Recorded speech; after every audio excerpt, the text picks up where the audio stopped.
여러분 안녕하십니까? 비상계엄 당시 국회에 투입된 계엄군에게 전시 상황에서 병사 개인에게 지급되는 탄약인 이른바 비엘탄을 개봉하라는 승인이 떨어졌던 사실이 확인됐습니다. 이 내용이 특전사 707 특임단 지휘부에 전달된 건 국회 계엄 해제 의결을 1시간도 안 남긴 시점이었습니다. 당시 계엄군의 국회 본청 진입을 막으려고 지키고 있던 수많은 이들을 향해 실탄을 사용할 수 있도록 하는 준비가 이루어지고 있었던 셈입니다. 첫 소식 이덕영 기자의 단독 보도입니다. 비상계엄 선포 당일 특전사 707 특임단 지휘부의 텔레그램 대화 내용입니다. 국회로 계엄군을 태운 헬기가 날아가던 밤 11시 30분, 김현태 특임단장은 외곽 봉쇄, 출입문 차단이란 지시를 내립니다. 이어 공포탄, 테이저건으로 외부 접근 세력 차단이라고 덧붙입니다. 16분 뒤 이번엔 진입 시도 의원 있을 듯이라며 문 차단 우선, 이후 진입 차단 막고라고 적었습니다. 국회의원들의 본청 진입을 막는 게 임무란 점이 분명히 드러납니다. 11시 49분 국회에 세 대의 계엄군 헬기가 착륙했습니다.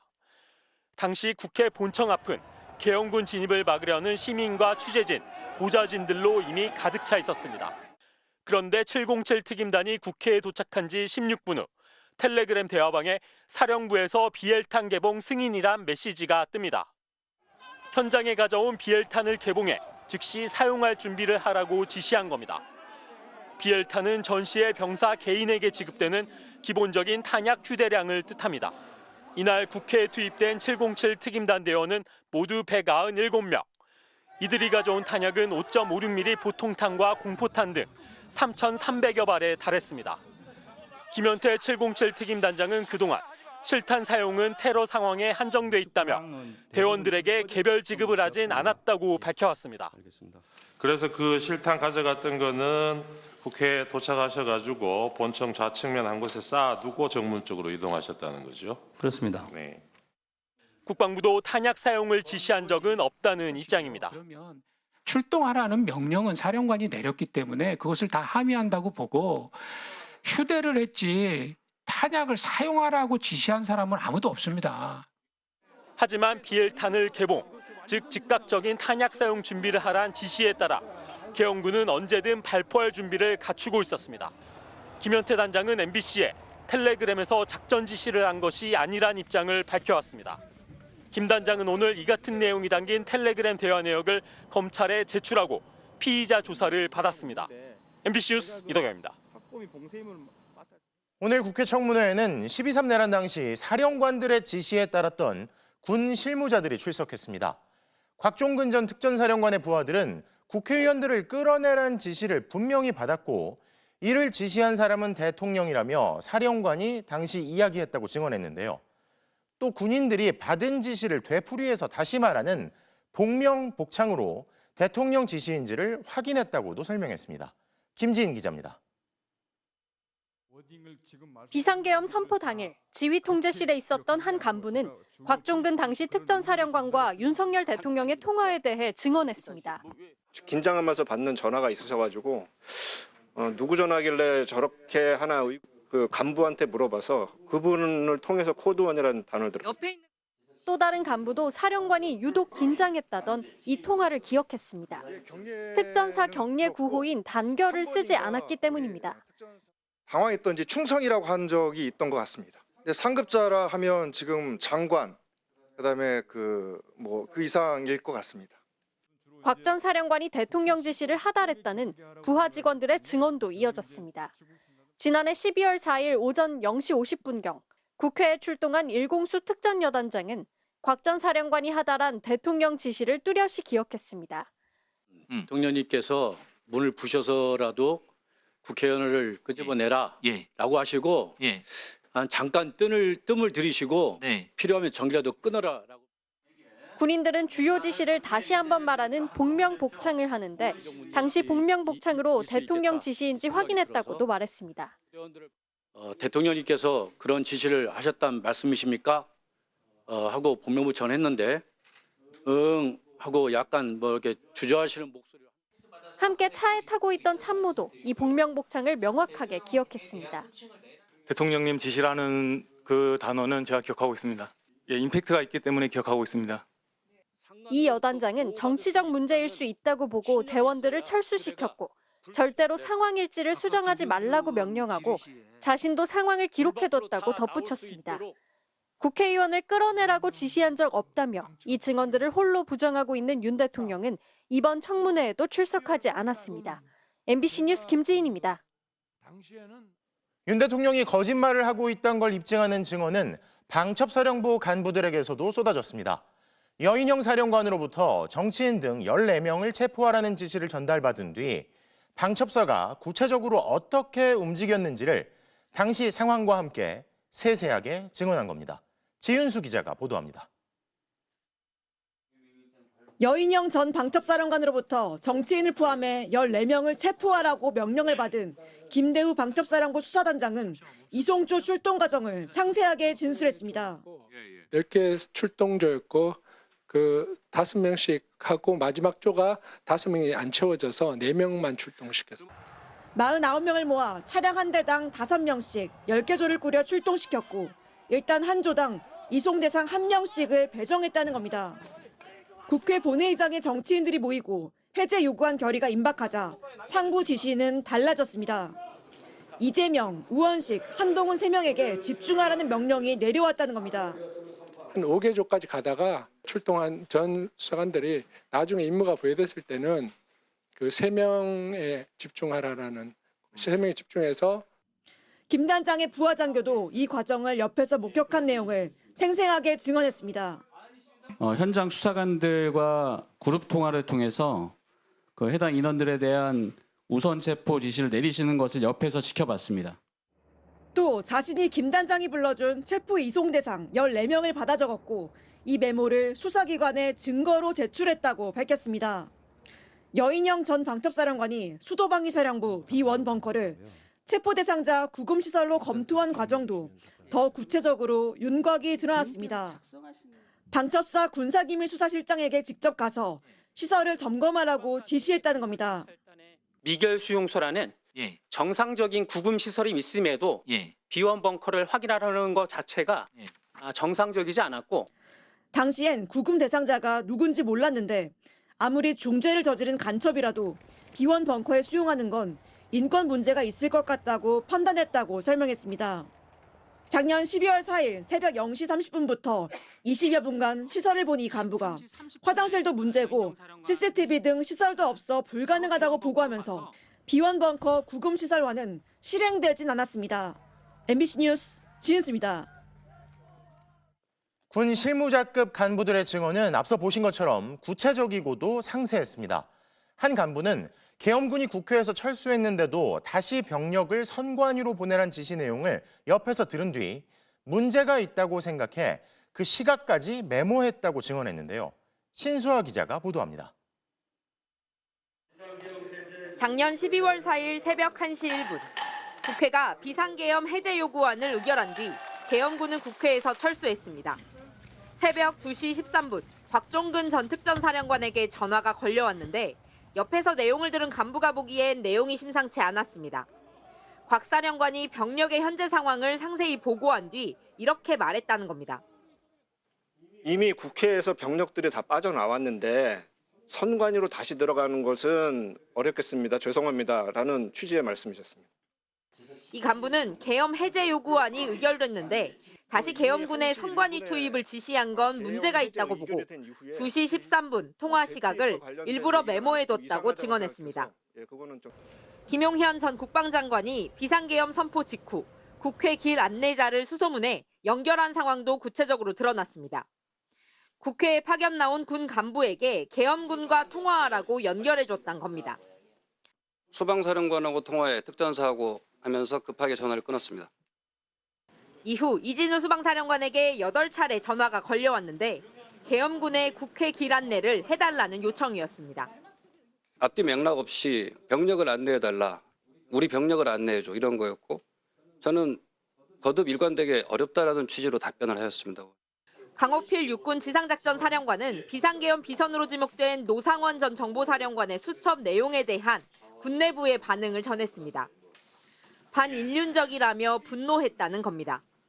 언론을 보고 붕괴를 했습니다. 그런 내용과 저희 지작사 또는 저와 연계시킨다는 것은 심한 모욕입니다.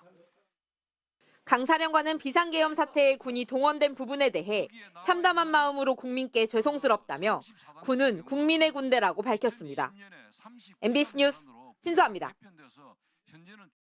계엄 포고령에 대통령 서명이 없는 등 절차에 하자가 있었고 국회에서 계엄 해제 결의안이 통과돼 해제를 건의하자 계엄 사령관으로부터 오히려 핀잔을 들었다는 증언도 나왔는데요. 그런데 이런 증언들이 나오는 걸 틀어막기 위해 국민의힘 임종득 의원 측이 합참 간부를 직접 만나서 압박하려 했다는 의혹도 불거졌습니다. 조희영 기자의 보도입니다. 계엄 초기에 행정적, 법적 근거를 총괄하는 합참 계엄과장 권영환 대령. 12월 3일 계엄사령부로 호출됐던 그는 당시 계엄 절차에 근본적인 문제가 있었다고 증언했습니다. 계엄 공고문과 이를 토대로 작성하는 포고령 등 각종 계엄 서류에 대통령 서명이 없었다는 것입니다. 이미 포고령 1호가 발령되었다고 하는데 당시에 합참 계엄과장으로서 지원 임무를 간 저는 그 서명이 들어간 계엄 포고령 1호도 보지를 못했다는 게 팩트입니다.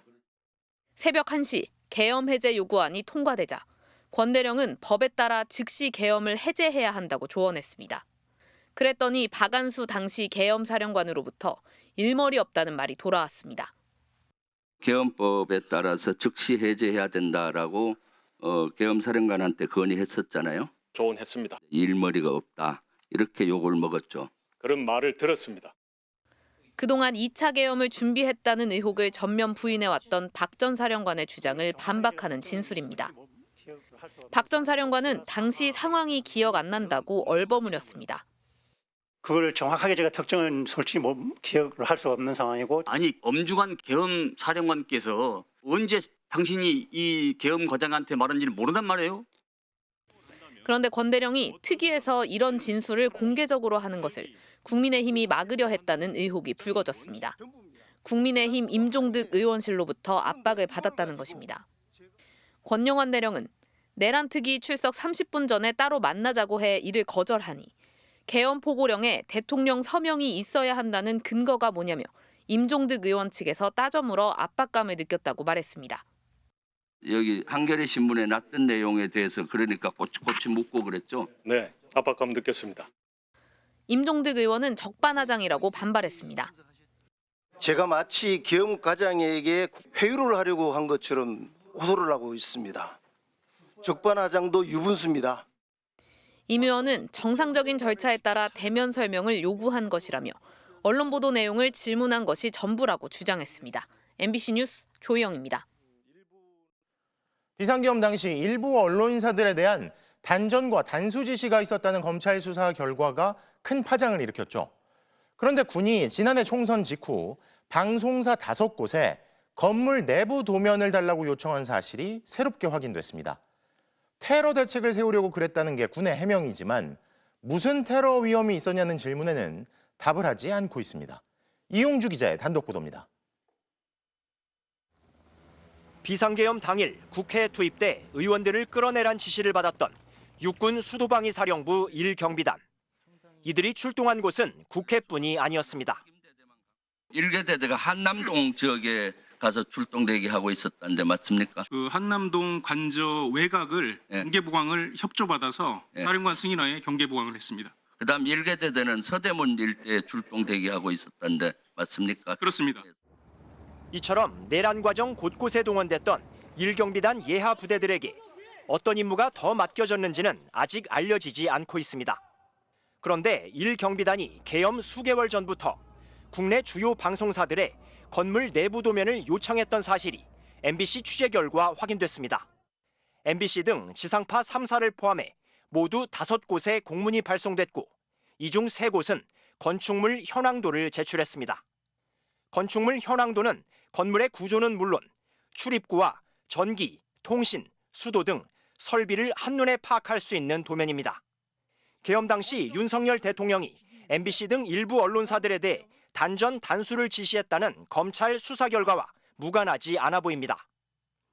특히 수방사가 도면 제출을 요청한 시점은 여당이 총선에서 참패한 직후인 작년 4월 22일 총선 직전 윤 대통령이 삼청동 안가에 군 수뇌부와 국정원장 등을 불러 모아 비상 대권을 운운하며 계엄 의지를 내비쳤던 정황과도 맥이 닿아 있습니다. 수방사는 국가 주요 시설들의 테러 예방 대책을 만드는 차원이었다고 해명했습니다. 하지만 군이 방송사에 건물 도면을 요구한 건 최근 10년간 없었던 일입니다. 방송사 장악 시도가 있었다면 이는 권력 남용을 넘어 헌정 질서를 위협하는 중대한 행위입니다. 군이 방송사 도면 요구 역시 계엄 사전 준비 과정일 가능성이 매우 높아서 철저한 진상 규명이 필요합니다. MBC는 방송사들에 대한 테러 위험 징후가 있었는지 등을 추가로 질의했지만 수방사는 답하지 않았습니다. MBC 뉴스 이용주입니다.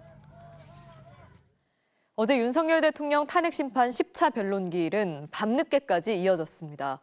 윤 대통령은 정치인 체포 지시 등 주요 쟁점에 대해 내내 궤변으로 일관하고 있는데요. 한둘이 아닌 부하들에게 연쇄적으로 하달된 주요 인사 위치 추적 요청을 자신은 몰랐고 불필요했다고 생각한다며 부하에게 책임을 전가했습니다. 이혜리 기자입니다. 종착역을 향해 가는 윤석열 대통령 탄핵 심판. 윤 대통령은 계엄 당시 부하들에게 연쇄 하달된 체포 명단도 위치 추적 요청도 몰랐다고 잡아댔습니다. 위치 확인, 체포 이런 거를 부탁했다는 기사를 보고 저도 김용현 그때는 국방장관이 구속이 안 돼 있는 상황이어서 제가 이게 어떻게 된 거냐라고 물어본 적이 있습니다. 그렇게 알고 보니 여인영 전 방첩사령관이 동향 파악을 목적으로 위치 추적을 요청했던 거라며 또다시 부하 탓을 했습니다. 아예 수사 개념이 없는 사람 취급까지 했습니다. 특히 여인영 사령관은 저게 순작전통이고 해가지고 도대체 이 수사에 대한 개념 체계가 없다 보니 그런 부분에 대해서는 정말 불필요한 일이고 잘못됐다고 생각합니다. 자신에게 충심을 다했다는 부하는 정치 공작을 한 사람으로 규정했습니다. 대통령께서 어떻게 생각하시는지 잘 모르겠지만 저는 충심으로 모셨던 것 같습니다. 저와 통화한 거를 가지고 대통령의 체포 지시라는 것과 연결을 해서 바로 이 내란과 탄핵에 이 공작을 했다는 게 문제입니다. 윤 대통령이 계엄 당일 홍장원 전 국정원 1차장에게 전화해 싹 다 잡아들여 방첩사를 지원하라고 했고 이후 여 전 사령관이 홍 전 차장에게 체포를 언급하며 명단을 불러준 사실관계를 아직도 인정하지 않겠다는 겁니다. 계엄 선포를 다 하고 올라와서 전화를 한 이유는 몇 차례 본 적도 있고 일도 열심히 하는 것 같고 격려 차원의 전화를 한 건데 하지만 정치인 체포 지시를 받았다는 사람은 홍장원 한 사람이 아닙니다. 상당수의 진술과 증거가 윤 대통령을 정면으로 겨누고 있는데도 궤변 아니면 부하 탓으로 일관하고 있는 겁니다. 남은 변론은 25일 하루뿐. 지금처럼 궤변을 이어나갈지 아니면 마지막 변론에서 그래도 자신의 잘못을 인정할지 윤 대통령에게는 단 한 번의 기회만 남았습니다. MBC 뉴스 이혜리입니다. 윤석열 대통령 측 대리인단은 막바지로 접어든 탄핵 심판에서 조급함과 초조함을 감추지 못했습니다. 특히 투병 중인 조지호 경찰청장에게는 건강 상태를 거론하며 진술의 신빙성을 문제 삼는 등 결례를 범하기도 했습니다. 김세영 기자가 보도합니다. 조지호 경찰청장은 암투병 중에도 어제 윤 대통령 탄핵 심판에 증인으로 출석했습니다. 그런데 윤 대통령 측은 조 청장의 건강 상태를 언급하며 앞선 수사기관 진술의 신빙성을 공격하기 시작했습니다. 수사기관에서 진술하실 때는 그 계엄 당시의 상황을 명확히 기억해서 진술하셨습니까? 전반적인 뇌기능 장애를 일컫는 선망이라는 단어까지 입에 올렸습니다. 조사 당시에 선망 증세가 혹시 있다던가 치료 중에 그런 건 없으셨습니까? 무슨 선망 증상이 있다든지 그 정도는 아니었고. 조 청장의 진술을 무너뜨리기 위해 아픈 몸 상태를 공략하는 결례도 불사한 겁니다. 홍장원 전 국정원 1차장은 음모론에 시달려야 했습니다. 홍 전 차장이 보좌관에게 체포 명단 정서를 지시한 이유를 묻는 과정에서 윤 대통령 측은 본질과 동떨어진 질문을 던졌습니다. 메모를 정서했다니 보좌관이 현대고등학교를 졸업한 한동훈 전 대표의 친구는 아닌가요? 한동훈 전 대표 측까지 나서 국정원에는 친구가 없다는 입장을 내놨을 정도입니다. 홍 전 차장의 메모 작성 행위에 정치적 의도가 있다며 다그치기도 했습니다. 정치적으로 활용하거나 어떤 증인의 입지를 확보하기 위한 목적으로 작성했던 건 아닙니까? 그 메모지로 어떤 정치적 입지를 만들 수 있죠? 또 다른 증인 한덕수 국무총리에게는 계엄 전 국무회의의 적법성을 인정하는 답변을 끌어내기 위한 유도 신문을 이어갔습니다. 실질적인 국무회의가 이루어진 것이라고 볼 수 있지 않겠습니까? 그 과정에서 국무회의의 절차적 하자를 스스로 인정하는 취지의 언급도 내놨습니다. 보안이 유지되지 못할 경우 더 많은 병력이나 경력이 필요하게 되고 자칫하면 큰 혼란을 불러올 수도 있는 상황이지 않을까요? 10차에 이르는 변론 내내 핵심 쟁점은 제대로 소명해내지 못한 윤 대통령 측. 조급함을 감추지 못하는 듯 무례와 음모론, 닥달로 마지막 증인 신문을 마무리했습니다. MBC 뉴스 김세영입니다. 윤석열 대통령이 체포영장 집행을 앞두고 자신의 체포를 막아달라고 경호처에 직접 지시한 정황을 경찰이 포착했습니다. 경호처 강경파인 김성훈 차장에게 메시지를 보내 체포를 시도하면 경호처가 적극 나서서 막으라는 취지의 요구를 한 걸 김 차장의 휴대전화에서 확인한 것으로 파악됐는데요. 경찰은 체포영장 집행 방해를 피해자인 윤 대통령이 주도했다고 보고 특수공무집행 방해 혐의로 입건했습니다. 송구민 기자입니다. 지난달 3일 대통령 경호처는 버스와 기갑 차량, 군 병력까지 동원해 윤석열 대통령에 대한 체포영장 집행을 막았습니다. 체포 저지를 주도한 혐의를 받는 김성훈 경호처 차장은 임무라고 했습니다. 네, 누구 지시로 관저 진입 막았나요? 대통령 지시인가요? 지시가 아닙니다. 법률에 따라 경호 임무 수행을 한 겁니다. 그런데 윤 대통령이 당시 김 차장에게 체포 저지를 직접 지시한 정황을 경찰이 확인했습니다. 경찰이 압수한 김 차장의 휴대전화엔 김 차장이 공수처와 경찰의 관저 진입 상황을 수차례 보고하고 윤 대통령이 지시를 내린 듯한 내용이 담겨 있었습니다. 두 사람은 미국산 암호화 메신저 시그널로 대화를 주고받은 것으로 파악됐습니다. 2차 체포영장 집행을 앞두고도 대통령의 특별한 지시가 하달됐습니다. 1월 7일 윤 대통령은 역시 김 차장에게 다시 체포를 시도하면 경호처가 적극 나서서 막으라는 취지로 요구했고 김 차장은 직원들에게 주지시키겠다고 답한 걸로 전해졌습니다. 다음 날인 8일엔 윤 대통령이 직접 관저 진입로까지 내려와 대비 태세를 점검하는 듯한 모습이 포착됐습니다. 윤 대통령이 이후 김 차장에게 총을 쏠 수는 없냐고 물었고 김 차장이 네 알겠습니다라고 답했다는 경호처 직원의 진술도 확보했습니다. 김 차장이 중화기 무장을 주문하고 이광우 경호본부장이 기관단총 2정과 실탄 80발을 무기고에서 꺼내 관저 안으로 옮기도록 했다는 의혹도 제기됐습니다. 하지만 1월 15일 경호처 직원들이 부당한 지시를 거부하면서 윤 대통령은 결국 체포됐습니다. 경찰은 체포영장 집행 방해를 피의자인 윤 대통령이 직접 주도했다고 보고 윤 대통령을 경호처 지휘부와 함께 특수공무집행 방해 혐의로 입건했습니다. 하지만 김성훈 차장에 대한 구속영장은 3차례, 이광우 경호본부장에 대한 구속영장은 2차례 검찰에 가로막혔고 경호처는 내란 핵심 인물들의 비화폰 사용 내역에 대한 압수수색을 여전히 가로막고 있습니다. MBC 뉴스 손구민입니다.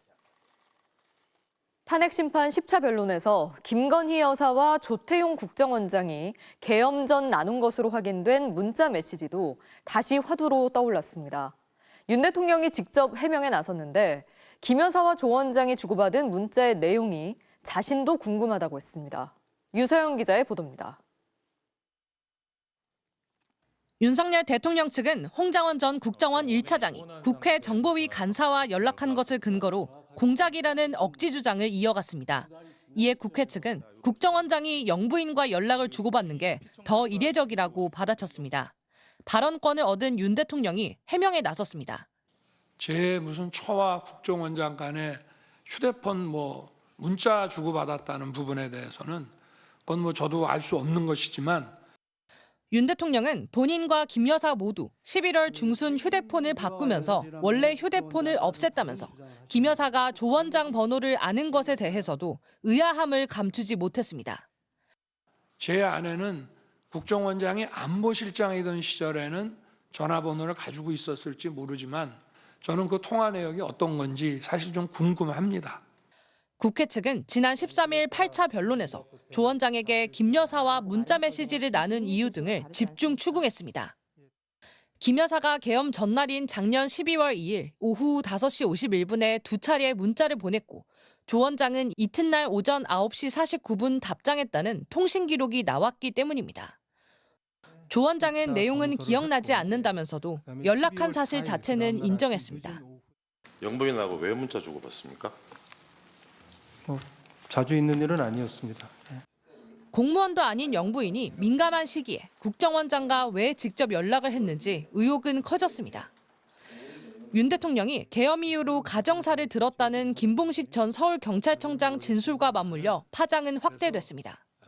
어제 변론에선 최근 명태균 씨 측 폭로로 이른바 김건희 라인이라는 의혹을 받는 김상민 전 검사의 국정원 임명에 대한 질문도 나왔습니다. 김상민 법률특보의 임명 경위에 대해서 알고 계십니까? 법조계 인물이기 때문에 오셨다? 결국 홍장원 공작을 주장하던 윤 대통령이 예상하지 못한 역풍을 맞은 셈입니다. 윤 대통령이 직접 방어에 나섰지만 대통령도 모르는 사이 김 여사의 무분별한 국정 개입이 있었던 것 아니냐는 의혹만 더 커지게 됐습니다. MBC 뉴스 유서연입니다. 윤 대통령 측은 탄핵 심판 증인으로 나온 홍장원 전 국정원 1차장의 체포 명단 메모를 또 문제 삼으며 화력을 집중했습니다. 그럼에도 홍 전 차장은 윤 대통령 체포 지시와 체포 명단의 존재 등 이번 재판 핵심 쟁점에 대해 흔들림 없는 증언을 이어갔습니다. 보도에 구나연 기자입니다.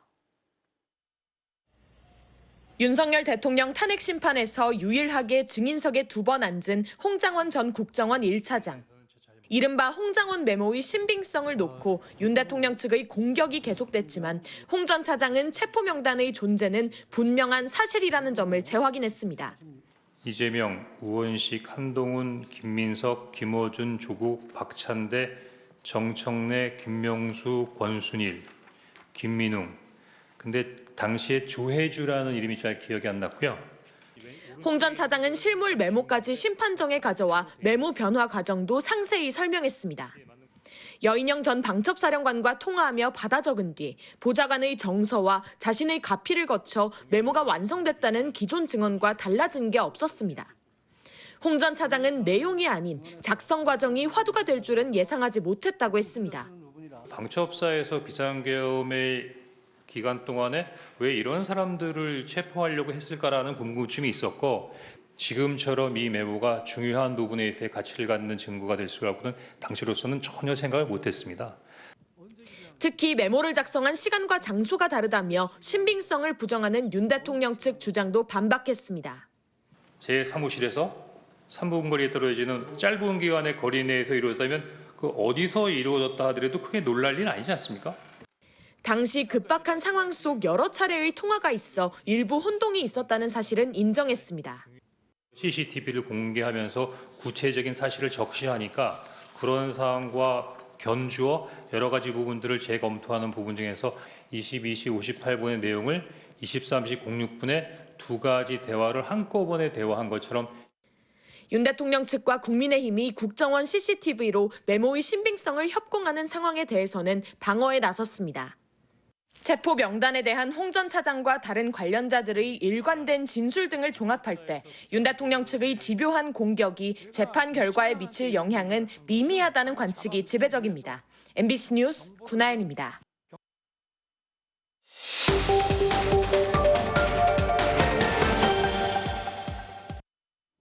윤 대통령은 어제 체포 명단의 존재를 부인하며 홍장원 전 차장이 자신의 격려 전화를 체포 지시로 만들어냈다는 주장을 폈습니다. 계엄 당시 여인형 전 사령관이 홍 전 차장에게 불러준 명단은 체포와는 관계없는 단순한 위치 파악 목적이었다는 건데요. 맞는 얘긴지 팩트체크 알고 보니에서 그동안의 검찰 조사와 헌재 변론에서 드러난 사실들을 확인해봤습니다. 이준범 기자입니다. 체포명단 존재를 입증하는 홍장원 전 국정원 1차장의 메모는 비상계엄 당시 여인형 전 사령관이 전화로 불러준 명단을 받아 적은 겁니다. 어제 헌재 변론에서 윤 대통령은 여 전 사령관이 전달한 이름이 체포와는 관계없는 단순한 위치 파악 목적이라고 주장했습니다. 여인형은 경찰에다가 물어보니 경찰이 어렵다고 하니 국정원은 뭐 미행이라도 하고 뭘 하니 그거 뭐 위치 확인하는데 좀 도움이 될까 해서 헌 얘기를 이렇게 엮어가지고 대통령의 체포 지시로 이거를 만들어냈다는 게. 하지만 이 같은 주장은 이미 헌법재판소 변론 과정에서 부정된 내용입니다. 심판 증거로 채택된 여 전 사령관의 검찰 진술 조사에는 솔직히 말씀드리겠다며 비상계엄 직후 14명을 특정해 체포해야 한다는 지시를 받았다는 내용이 담겼습니다. 14명을 특정해서 체포하라는 지시는 계엄 선포 직후 김용현으로부터 들은 것이나 대통령이 평소 비상조치를 언급하면서 이 사람들에 대한 조치를 해야 한다고 말했다. 이렇게 진술하고 있고. 자신이 전파한 명단이 위치 확인용이 아니라 체포 목적이었다는 걸 당사자가 스스로 인정한 겁니다. 홍 전 차장 이외에도 명단을 전달받은 다른 관련자들의 증언 역시 일관됩니다. 여 전 사령관이 15명 명단을 부르며 이 사람들을 체포할 건데 위치 파악을 해달라 했다고 검찰에서 진술한 조지호 경찰청장. 어제 헌재에 출석해 이에 대한 직접 증언은 거부했지만 당시 사실대로 말한 것이 맞다고 인정했습니다. 그리고 그때 질문에 사실대로 답변한 것은 맞아요? 이건 뭐 그 각 조서별로 제가 그렇게 다 서명 날인했습니다. 김대우 전 방첩사 수사단장은 국정조사 청문회에서 여 전 사령관이 불러준 14명을 수첩에 받아 적었고 이는 체포 명단이었다고 발언했습니다. 정확하게 뭐 체포란 말은 없었는데 잡아서 수방사로 이송시켜라. 계엄 직후 이 같은 명단을 여 전 사령관에게 내려보낸 김용현 전 국방장관은 지난달 헌재에 나와 동정 파악용이었다며 윤 대통령과 같은 주장을 펼쳤는데요. 재판관의 추궁이 거듭되자 결국 김 전 장관조차 체포 가능성을 시인했습니다. 동정을 이제 확인하다 보면 어떤 위반 우려가 있고 하면 사전에 예방 차원에서 차단을 해야 될 것이고 그럼에도 불구하고 계속하면 그거는 필요하면 체포가 이루어질 수밖에 없는 상황 아니겠습니까? 홍 전 차장 메모의 신빙성을 흔들려던 윤 대통령의 주장은 이처럼 여러 증인과 증거들로 반박된다는 점에서 오히려 체포 명단의 실체만 더 확인해준 셈입니다. 알고 보니 이준범입니다. 최근 윤 대통령 지지자들이 잇따라 주요 대학교들을 무대로 탄핵 반대 집회를 열면서 큰 혼란이 빚어지고 있습니다. 오늘은 고려대학교, 그것도 민주광장에서 집회를 열려다가 저지당했다는데요. 게다가 참가자 대부분은 학생들이 아니라 극우 성향 시위대들이고 극우 유튜버까지 합세하고 있다고 합니다. 이지은 기자가 취재했습니다. 굳게 닫힌 고려대학교 정문 사이로 집회 참가자들 사이에 고성이 오갑니다.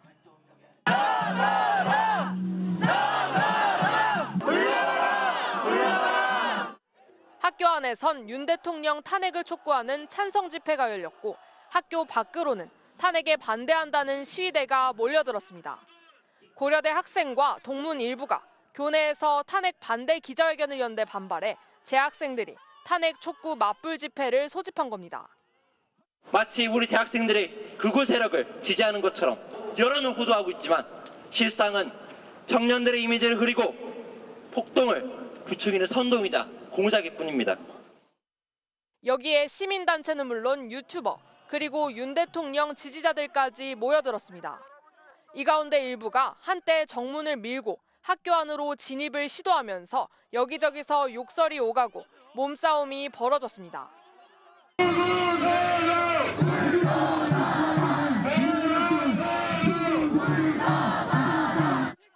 집회 참가자 대부분은 학생도 아니었습니다. 서울 서부지방법원에서 경찰과 취재진을 위협했던 극우 시위대는 물론 전광훈 목사를 따르며 선동해온 측근들의 모습도 곳곳에서 포착됐습니다. 뚫어! 얘들! 우리 그쪽으로 들어가야 돼. 우리 열어줘야지. 저들만 안 해서 무슨. 고려대 학생들은 앞서 8년 만에 학생 총회를 열어 대통령 탄핵과 내란 세력 단죄를 요구했습니다. 하지만 최근 탄핵 반대 집회가 과열되면서 시국 선언을 주도했던 대학들이 줄줄이 표적이 되고 있습니다. 지난 10일엔 연세대에서, 17일엔 서울대에서 맞불 집회가 열렸습니다. 급기야 서울대는 다수의 외부인이 들어와 예기치 못한 상황이 벌어졌다며 외부인이 안전을 위협하는 행위에 대해 엄격히 대처하겠다고 발표했습니다. 대학가 탄핵 반대 집회를 주도하는 것으로 알려진 극우 성향의 대학생 단체는 이화여대와 한국외대, 건국대 등에서도 잇따라 집회를 예고했습니다. MBC 뉴스 이지은입니다. 이런 움직임들에도 불구하고 윤 대통령에 대한 탄핵 찬성 그리고 정권 교체를 원한다는 여론은 계속 상승세를 나타내고 있습니다. 특히 중도층에선 이러한 민심이 더욱 뚜렷하게 감지되는데요. 여야를 불문하고 조기 대선에 대비하는 정치권의 중도층 공략 움직임이 더 가속화될 수밖에 없을 걸로 보입니다. 이기주 기자가 보도합니다. 윤석열 대통령에 대한 탄핵 찬성 여론이 다시 60%를 돌파했습니다. 한국갤럽이 지난 18일부터 20일까지 전국 만 18세 이상 성인 1,002명을 대상으로 조사한 결과 탄핵 찬성 여론은 60%를 기록해 지난 1월 2주차 조사 이후 한 달여 만에 다시 60%대로 올라섰습니다. 정권 교체 여론도 1월 3주차 첫 조사 때 48%를 기록한 이후 완만한 상승세를 유지했습니다. 중도층의 여론은 더 뚜렷했습니다. 자신을 중도라고 답한 응답자 중 탄핵 찬성 여론은 69%를 기록했습니다. 중도층 10명 중 7명이 윤 대통령 탄핵을 찬성하는 양상이 견고하게 유지된 겁니다. 정권 교체 응답도 중도층에서 62%로 정권 교체냐, 정권 유지냐를 묻기 시작한 뒤 가장 높은 수준을 기록했습니다. 더불어민주당은 이재명 대표가 나서 거듭 중도층에게 손을 뻗었습니다. 이 대표는 진보와 보수 중 왜 하나만 선택해야 하느냐며 안보와 경제는 보수 정책을, 사회와 문화는 진보적 정책을 쓰면 된다고 이른바 실용주의를 거듭 고수했습니다. 세상이란 흑백만 있는 게 아닙니다. 무지갯빛도 있지 않습니까?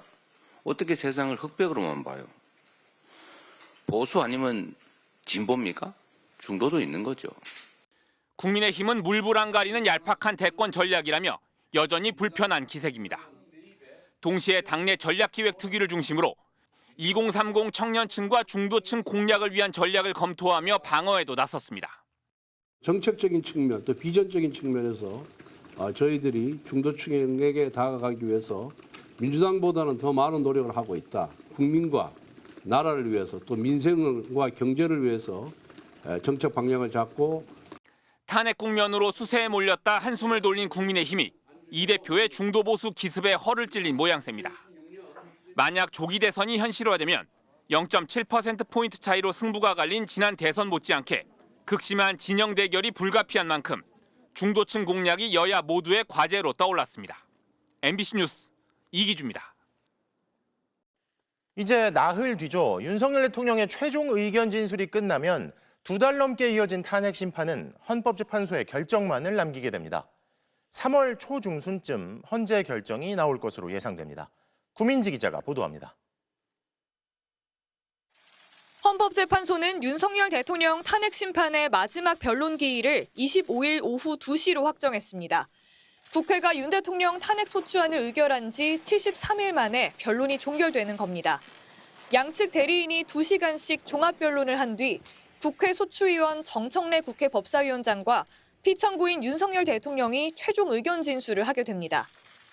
소추위원과 피청구인 본인께 최종 의견 진술 기회를 드리는데 이때는 시간 제한을 하지 않겠습니다.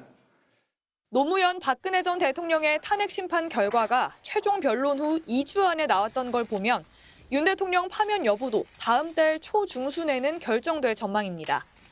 탄핵 심판이 막바지로 접어들었지만 윤 대통령 측은 헌재 선고 결과에 승복할지에 대해선 즉답을 피했습니다.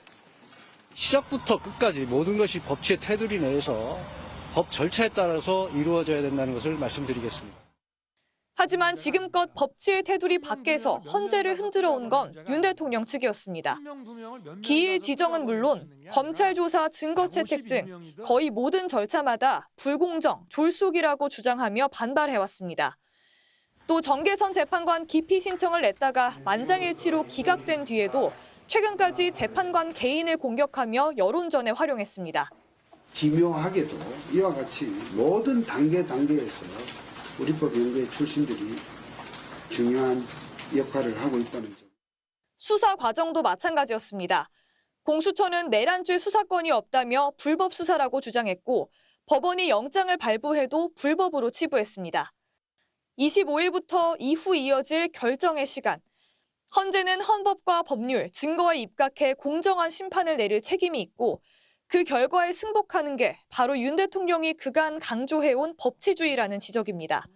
불공정하다는 생각으로 승복하지 않는다면 우리는 이 국가공동체의 어떤 약속을 스스로 무너뜨리는 것이다라는 거죠. 윤 대통령은 계엄 이후 대국민 담화에서 임기나 자리 보전에 연연한 적이 없다며 계엄 선포와 관련해 법적, 정치적 책임 문제를 회피하지 않겠다고 말했습니다. MBC 뉴스 구민지입니다.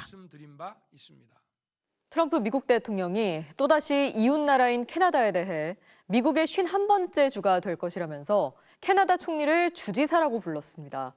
이런 압박을 통해 무엇을 얻으려는 건지는 알 수 없지만 노골적으로 영토 확장 욕심을 드러내며 동맹국까지 압박하는 트럼프 대통령의 행보에 대해선 반발하는 목소리가 이어지고 있습니다. 로스앤젤레스 박윤수 특파원의 보도입니다. 지난 15일 캐나다 몬트리올에서 열린 미국과 캐나다의 아이스하키 경기. 경기가 시작되자마자 장갑을 벗어던진 선수들이 상대를 향해 주먹을 날리기 시작합니다. 급속하게 얼어붙은 두 나라 관계를 보여주듯 맹렬한 난투극이 벌어졌습니다. 닷새 만에 보스턴으로 장소를 바꿔 다시 맞붙은 결승전. 트럼프 대통령은 미국 대표팀을 응원하며 캐나다를 도발했습니다.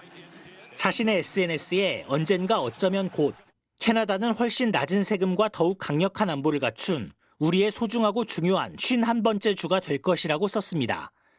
그러고는 트리도 캐나다 총리를 주지사로 불렀습니다. I think they have to become the 51st state. I call him Governor Trudeau. I said, Governor Trudeau's doing a wonderful job.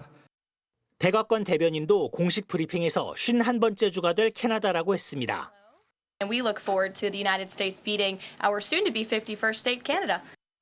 연장전 승부 끝에 경기가 캐나다의 승리로 끝났고 트리도 총리는 당신은 우리나라를 가져갈 수 없다고 응수하며 신경전을 벌였습니다. 트럼프는 작년 12월 이미 많은 캐나다인들이 미국의 51번째 주가 되길 원한다고 말해 논란을 일으켰습니다. 파나마 운하 반환과 그린란드, 가자지구 개발, 그리고 거듭된 캐나다 합병 주장까지 트럼프는 연일 국제사회에 충격을 던지고 있습니다. 또 다른 이웃 멕시코와는 멕시코만의 이름을 미국만으로 바꾸겠다며 마찰을 일으켰고 유럽 나토 회원국들에겐 오는 6월까지 방위비를 GDP 대비 2%까지 높이라고 엄포를 놓았습니다.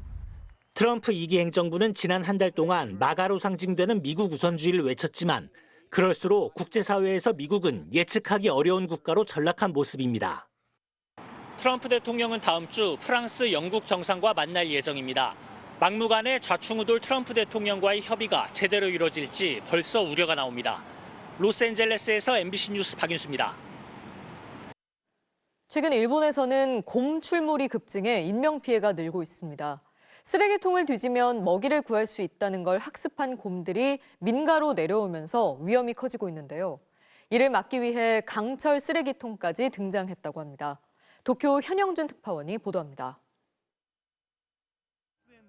거대한 불곰이 쓰레기통을 이리저리 밀어보지만 꿈쩍도 하지 않습니다. 두께 2mm의 강철판으로 만든 이 강철 쓰레기통은 무거운 콘크리트 받침대 위에 견고하게 고정돼 무게가 1.1톤에 이릅니다. 일본 도치기현은 곰들이 민가에 내려와 쓰레기통을 뒤지는 일이 급증하자 강철 쓰레기통을 시범 도입하기로 했습니다. 학습 능력이 뛰어난 곰은 쓰레기통에서 먹이를 구할 수 없다는 사실을 깨닫게 되면 더 이상 쓰레기통을 뒤지지 않기 때문입니다. 人間の食べ物を食べるとヒグマって性格が変わるらしいんですよ。ゴミに餌付くというかゴミに執着するようになるんですね。 쓰레기통에서 인간이 먹는 음식을 맛본 곰들은 식성이 급변해 마트나 창고를 습격하기도 합니다. 홋카이도 동물원에서 덩치 큰 불곰을 상대로 테스트를 통과한 만큼 민가에 자주 출몰하는 작은 반달 가슴곰 역시 강철 쓰레기통을 부수거나 열지 못할 것으로 예상됩니다. 특히 올해는 겨울잠을 자지 않고 민가에 내려와 먹이를 찾는 곰들이 급증했습니다.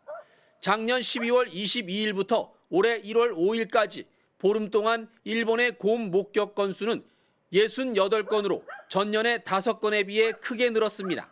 민가 쓰레기통에서 먹이를 구할 수 있기 때문에 겨울잠을 자지 않는 곰이 늘었다는 우려가 제기되자 환경단체와 동물보호단체를 중심으로 강철 쓰레기통 도입을 적극 고려해야 한다는 목소리가 높아지고 있습니다. 도쿄에서 MBC 뉴스 현영준입니다. 챗 GPT부터 중국의 딥시크까지 요즘 AI 두 글자만 붙으면 관심이 쏠리죠. 하지만 전 세계적인 그래픽카드 품귀 현상에 개발자들은 어려움이 많다고 합니다. 정부가 AI 분야 지원을 주도하겠다고 나섰는데 정말 필요한 건 무엇일지 박진준 기자가 들어봤습니다. 지난달 출시된 엔비디아의 최신형 그래픽카드. 신제품인데 구할 수가 없습니다. 저도 딱 2개 만져봤는데 구하는 게 쉽지 않아요. 고사양 제품 H백은 AI 붐으로 3년째 품기라 빅테크들도 어렵게 구하는 실정인데 요즘엔 게이머가 쓰는 가정용 그래픽카드까지 최신형은 못 구합니다.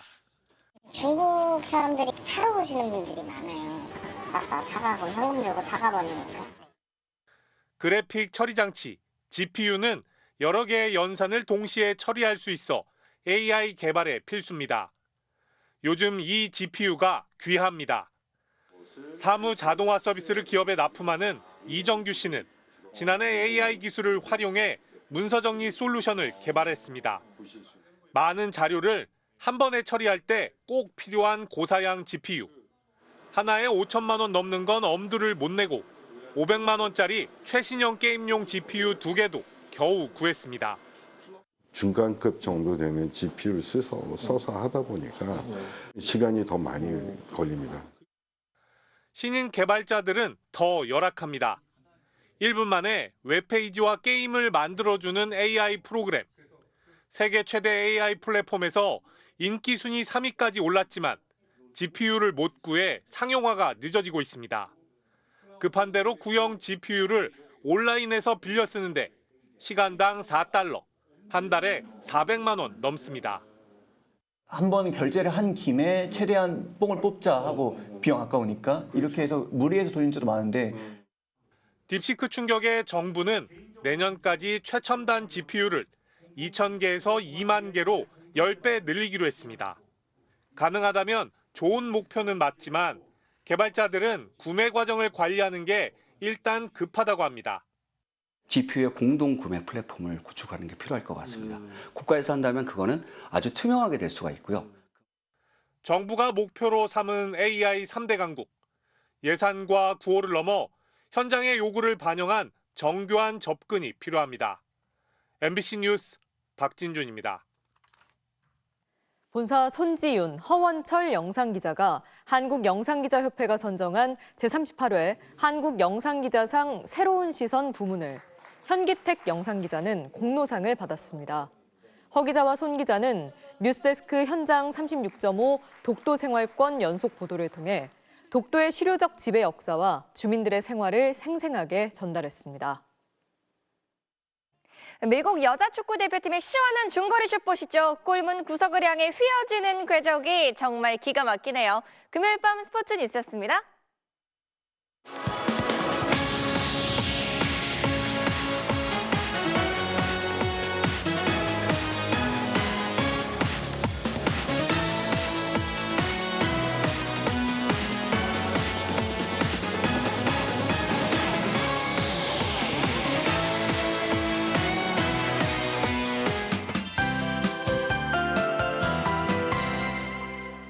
강추위 속에 대기가 바짝 메말라가고 있습니다. 지금 보시는 것은 강릉 산불 현장입니다. 오늘 오후 강릉의 한 야산에서 불이 나 40여 분 만에 불이 꺼졌는데요. 또 그 밖에 경기도 고양시와 충북 등 오늘 전국 곳곳에서 크고 작은 산불이 잇따랐습니다. 현재 강릉을 비롯한 동해안을 중심으로 수일째 건조 경보가 이어지고 있고 서울을 비롯한 대부분 지방에 건조주의보가 발효 중입니다. 주말 동안 바람까지 강하게 불겠는데요. 조그만 불씨 관리도 철저히 주의해 주셔야겠습니다. 하늘은 대체로 맑겠습니다. 서울의 아침 최저 기온이 영하 7도를 보이면서 오늘만큼 춥겠고요. 찬 공기가 남하하면서 내일 새벽에 충청과 호남 지방에서 눈이 시작돼 일요일까지 이어질 전망입니다. 내일 전국 대부분 지방에서 바람이 강하게 불겠고요. 광주를 비롯한 전라권 서해안과 충남 서해안을 중심으로 1에서 5cm의 눈이 내리겠습니다. 또 동해안을 중심으로는 강한 너울성 파도가 밀려오겠습니다. 아침 최저 기온은 서울 영하 7도, 춘천 영하 10도를 보이겠습니다. 낮 최고 기온은 서울 2도, 광주 3도를 보이겠고요.